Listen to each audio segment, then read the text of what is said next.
Ayan guys, bumalik tayo dito sa Cubierta para makita natin ang mga sinasalok na isda. So kung nakikita nyo guys, dun sa atin sa baba, ito po yung mga sinasalok diretso dun sa butas na yan. Yan po, dumadaloy dun sa ating alulod na pinanggalingan kanina.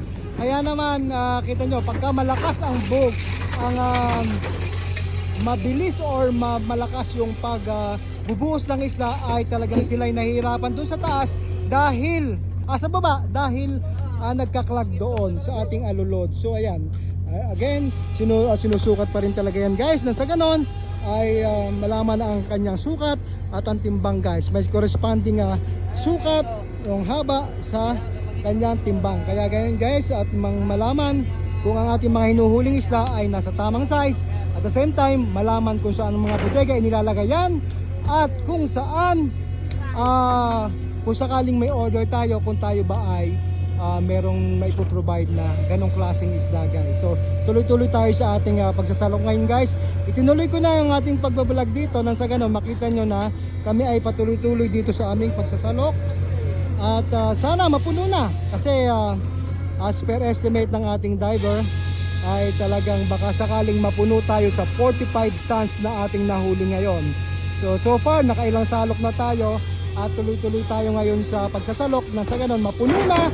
Pag napuno na po, baka bukas ng umaga or tanghali ay tayo'y nasa port area na. Ayan guys,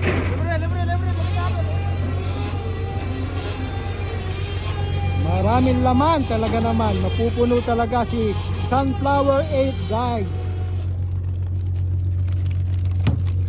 Maganda ng size. May halong may wisik-wisik ng tuna at majority ay skipjack guys. Thank you Lord, talagang na-bless kami ngayong araw. At yun ang hinihiling namin, na mapuno na kami para makatabi na kami, makadeliver.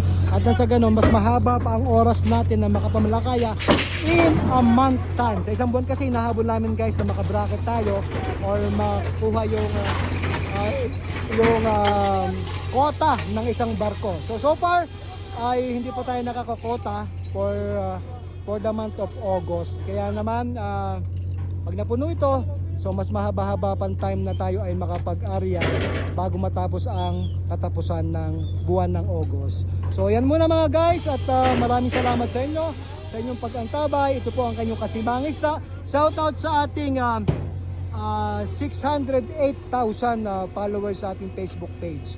At sa ating YouTube naman guys, ay tayo ay may 65,000 na guys. So ngayon guys,